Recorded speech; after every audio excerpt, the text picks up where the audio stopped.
Ivy didn't mean to fall in love with someone who didn't exist, but every night for the past 7 months, as soon as her eyes closed and the silence of sleep took her, he was there, waiting. He never came from the same direction, never wore the same clothes, but it was always him. The same deep-set eyes, dark and thoughtful. The same voice that felt like velvet smoke. The same inexplicable familiarity that reached into her soul and wrapped around it like an old melody she couldn't place, but she knew she once danced to. At first, Ivy assumed it was a fluke, a random face her subconscious stitched together from strangers and forgotten memories. But when the dreams continued, each one longer, more vivid, more real, she stopped brushing it off. In the waking world, Ivy was practical, a 31-year-old freelance illustrator who worked mostly in silence, her apartment above the cafe she once dreamed of owning. She had a cat named Puzzle, a shelf full of plants she talked to, and an affection for late-night rainstorms. She had carved a gentle, contained life for herself since the end of her last relationship, one that had left her heart quietly fractured. She didn't chase magic, but magic, it seemed, had come chasing her. It always began the same. Ivy would be standing in a dreamscape version of someplace she knew, but changed.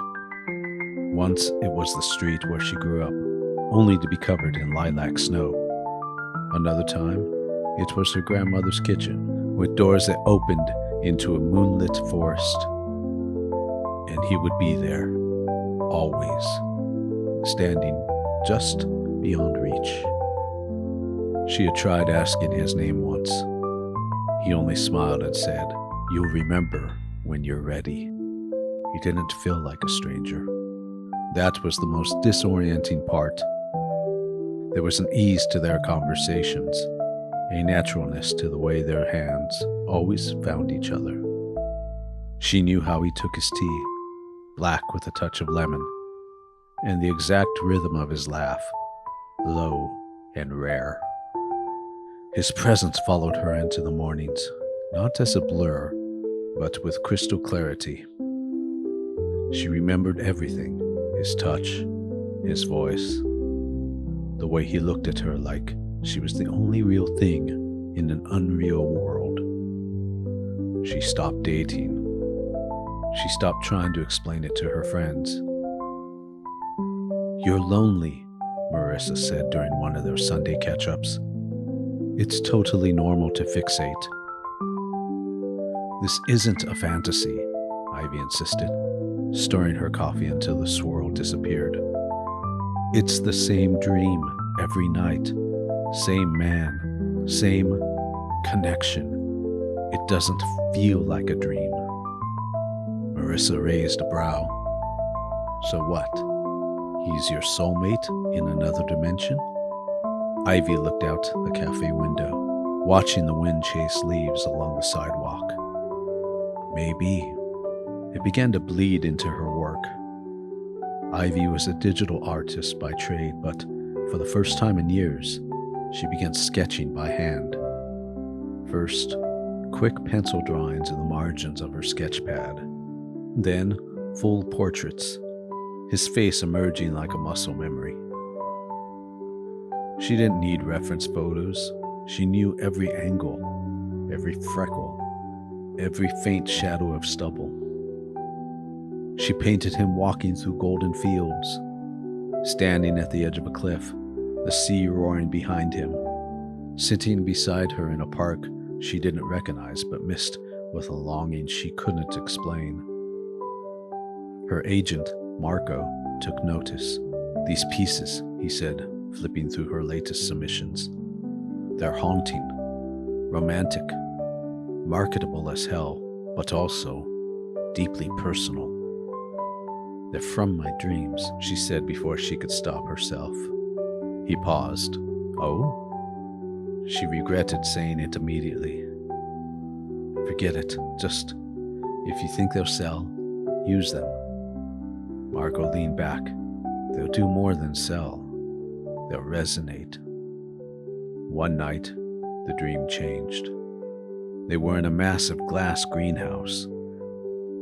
A warm golden haze filled the air, and music, low, ancient sounding, throbbed through the floor. Ivy stood in the center of it, barefoot and breathless. And then he walked in. But this time, something was different. He wasn't calm. He wasn't collected. He looked worried. You're getting too close, he said. To what? She replied. He looked around, as if the dream itself were listening. To remembering. Isn't that the point? She asked, stepping toward him. He shook his head. They don't want you to. Who's they? She asked. But he only cupped her cheek in his hand and said, softer this time, you have to be careful. The veil is thin. You might start seeing me when you're awake. She did. It started with flashes, his silhouette reflected in passing windows, the scent of cedar and citrus, his signature scent, trailing behind a stranger on the street. A voice like his on the subway, reading a line from a book she had just dreamed about. And then one evening, she walked into a local grocery store and froze. Because he was standing by the oranges. Not a dream, not a flicker. Him. Same eyes, same quiet intensity, same feeling of her entire body remembering something her mind still couldn't quite name. He glanced up, and for one electric second, their eyes met. And then he turned and walked away. He was gone before she could react. Ivy darted through the grocery store like someone chasing a mirage, turning down each aisle with breath tight in her lungs. She checked the self-checkout kiosks, the parking lot, even the alley behind the store, but he was nowhere. Her heart thundered, her hands shook. It wasn't a hallucination. He had been there, real, solid, breathing air just like her. She had seen the rise and fall of his chest, the slight curve of his lips, the way his fingers twitched slightly when he was caught off guard, just like in the dreams. But why had he run? For 2 days, Ivy didn't sleep, not well. When she finally did, her dreams were empty, silent voids, without color or sound, as if the door between them had slammed shut. Then, on the 3rd day, she saw him again. This time, she was walking home from a late client meeting, sketchbook under her arm, the last of the sunset fading into indigo. As she passed the corner cafe, she noticed someone sitting outside beneath a rusting patio heater, reading a book by the orange glow of a lamp. Her steps slowed. It was him. He looked up, and this time, he didn't look away. They stared at each other across the street, 2 people caught in the stillness of 1,000 questions. Ivy didn't know who moved first. Maybe they both did, but soon she was standing by his table, the space between them charged with too many unspoken things. "Hi," she said. "Hi," he echoed. "You found me." "You ran last time," she said. He gave a small, sheepish nod. "I wasn't ready." "I'm not sure I am either," she admitted, "but I'd really like to sit down." He gestured to the chair across from him. "Please." She sat.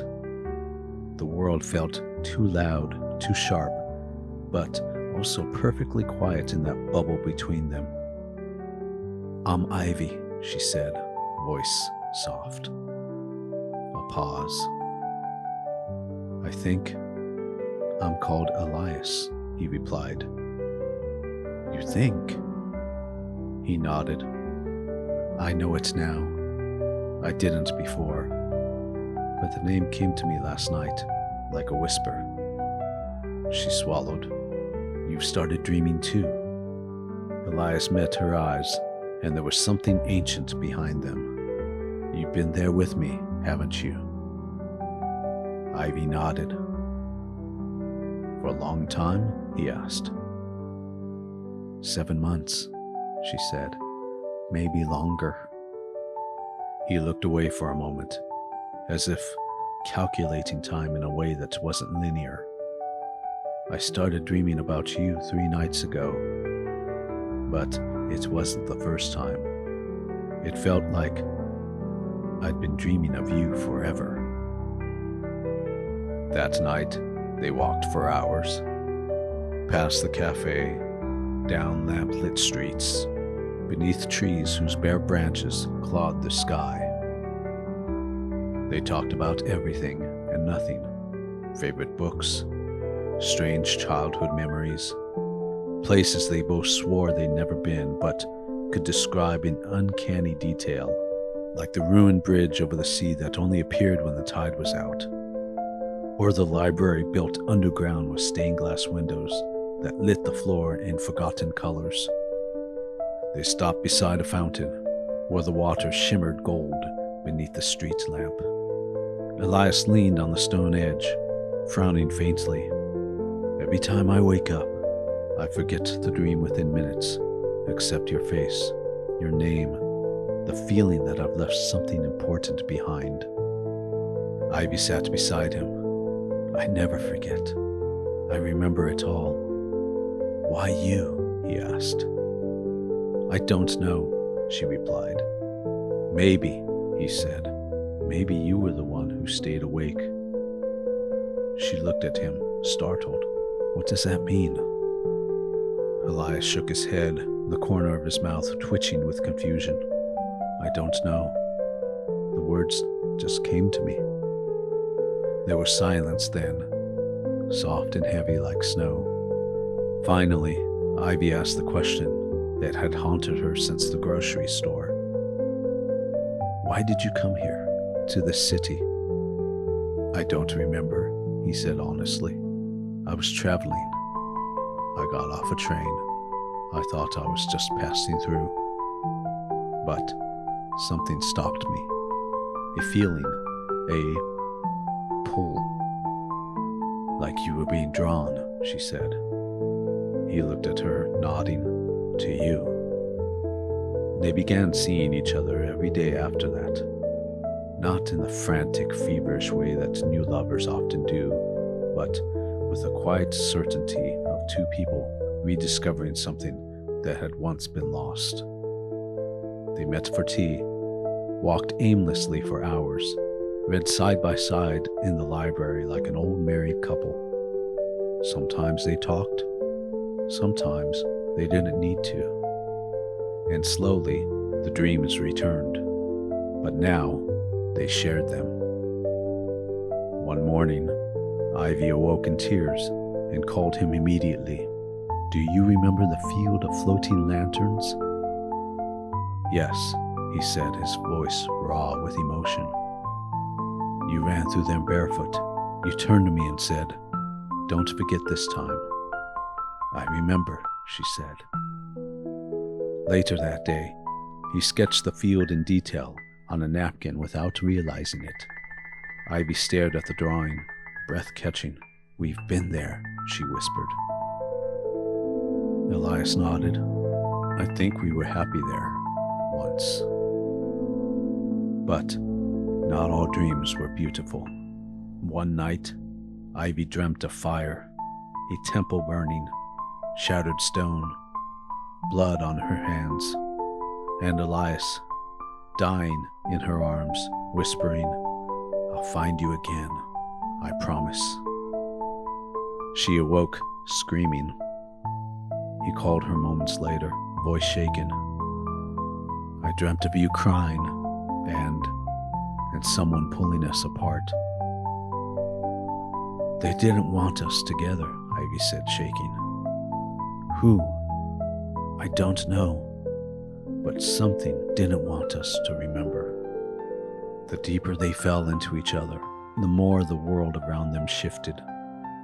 Ivy began seeing flashes of places that didn't exist in the waking world.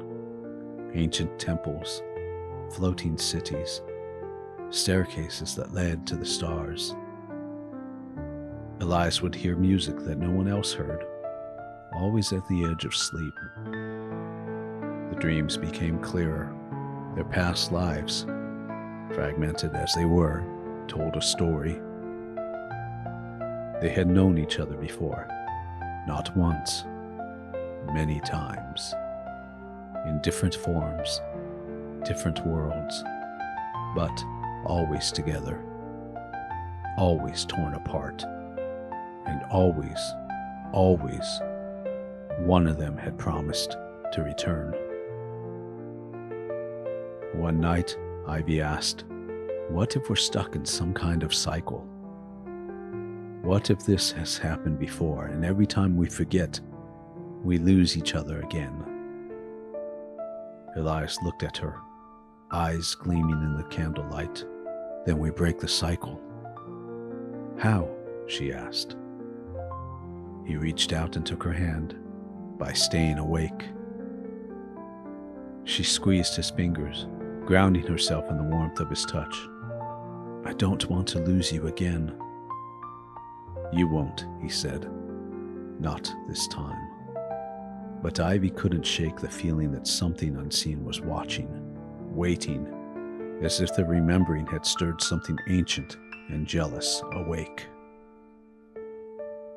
That night, their dream was unlike any before. They stood at the edge of a stone bridge, arcing over black water. Stars shimmered above, and strange symbols glowed beneath their feet. Ivy turned to Elias and said, "This is where it ended the first time." He looked at her. "Then it's where we begin again." She stepped forward, but the wind howled, and a shadow moved through the fog. Elias shouted, but his voice was drowned, and Ivy woke up alone, gasping. Elias didn't call, and when she dialed his number, it went straight to voicemail. The silence was louder than any scream. Ivy paced her apartment, phone clutched in her hand, redialing Elias's number again and again, still straight to voicemail. She tried texting, first casual, then frantic, then desperate. "Are you okay? Call me, please. I had the dream again. We were on the bridge. Something was coming. Elias, where are you?" Nothing. By midnight, she had left 5 voicemails, and her chest felt tight with fear. Not panic, the kind that comes from ordinary worry, but fear of something older, deeper, as if time itself had hiccuped and swallowed him whole. She finally fell asleep just after 3 a.m., fully dressed, curled on the couch with puzzle at her feet. The dream returned immediately. She was on the bridge again. Fog choked the air. The black water below roiled with unseen movement. The stars above shimmered and shifted like they were watching. Ivy ran forward, calling his name. "Elias!" No answer. She reached the center of the bridge, and there he was, kneeling, pale, eyes wide with terror. "Elias!" But when he looked up at her, his eyes weren't his own. They were dark, empty. A voice not his echoed from his mouth. "You were never meant to remember." The fog twisted, pulling her back. Ivy screamed and lunged forward, but invisible hands yanked her away. She fought, kicking and clawing, until a sharp pain exploded in her head, and she woke up with blood in her nose. It was dawn. Light filtered through the blinds, golden and indifferent. Ivy sat up slowly, head pounding. Her nosebleed had already dried. She didn't even remember it happening. She checked her phone. Still nothing. That day blurred. She didn't eat, didn't paint. She walked the streets, hoping to catch a glimpse of him, visited the cafe where they had met, left notes with the barista, begged the library receptionist to check the visitor log. Nothing. No sightings, no trail. It was like he had never existed. That night, she stared at her wall of paintings, dozens of them now, all of Elias, all of him, the dream lover, the returner. And suddenly she knew. She had to go back to the beginning. Ivy packed a small bag and took the train to a place she hadn't seen in years. Her grandmother's cottage on the coast. She had inherited it years ago, left it mostly untouched. But more importantly, it had been the setting of several of her earliest dreams of Elias, as if somehow the veil between past and present, real and not real, was thinner there. The cottage welcomed her like it had been waiting. Dust in the air, salt in the wind, and silence, soft and aching. She lit candles, laid out her sketches, closed every blind. Then she climbed into the bed beneath the window and whispered aloud, "Come back to me." And this time, he did. The dream was immediate. She was not on the bridge, or the field, or the floating lanterns. She was in a circular chamber made of obsidian stones, beneath a ceiling of endless stars, and Elias stood before her, whole, alive, and himself. "Ivy," he breathed, stepping toward her, "you found the way back." She ran to him, and they held each other like two halves of a broken timepiece, reuniting after eons apart. "But I thought I lost you," she cried. "You were gone." He nodded, forehead against hers. "Something tried to keep me away. It didn't want us to finish the remembering." "Why?" she asked. "What is all this?" He took her hands in his and slowly guided her to the center of the chamber. There, embedded in the floor, was a mosaic, a timeline in stained glass. She gasped.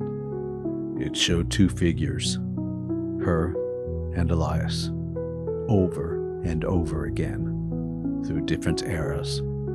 Sometimes lovers, sometimes enemies, sometimes strangers whose eyes met in a crowd before parting forever. "Every time we find each other," he said, "and every time something intervenes. War, death, memory loss, fear. We get close, and then it unravels." She looked at him. "What is it that's keeping us apart?" He paused, then pointed at the final image in the mosaic. Two figures standing at the edge of a chasm, arms outstretched, a glowing gate between them. "It's not a what," he said. "It's a choice." The ground beneath them began to tremble. Cracks splintered through the obsidian. Elias gripped her hand tightly. "This is it, Ivy. The last moment, the final test. We remember now. We found each other." "What do we have to do?" she asked. He turned to her. "We have to jump, together." The stars above flared. Jump? Into the unknown, into this life, this moment fully, not half asleep, not through dreams.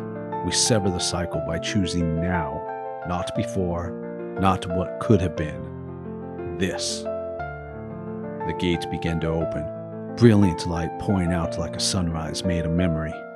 But what if it doesn't work? She whispered. It will, he said, squeezing her hand, because I'm awake now, and so are you. They stood at the edge. I love you, she said. I never stopped, he replied, and they jumped. Ivy awoke with a start, but something was different. The air buzzed, the veil was gone, and standing at the foot of her bed, soaked from the rain and covered in dirt as if he had walked through worlds to get there, was Elias. Real, awake, alive. Neither spoke. She ran to him, and this time they didn't let go. 1 year later, the painting sold out within days. Ivy's dream series called The Returner was heralded as emotionally devastating, otherworldly, and strangely familiar to everyone who viewed them. She never told anyone the real story. She and Elias had moved into the old cottage by the sea. They spent their mornings making tea and reading by the waves, and their nights wrapped in arms they had known across 1,000 lifetimes. Sometimes they dreamed. Sometimes they didn't.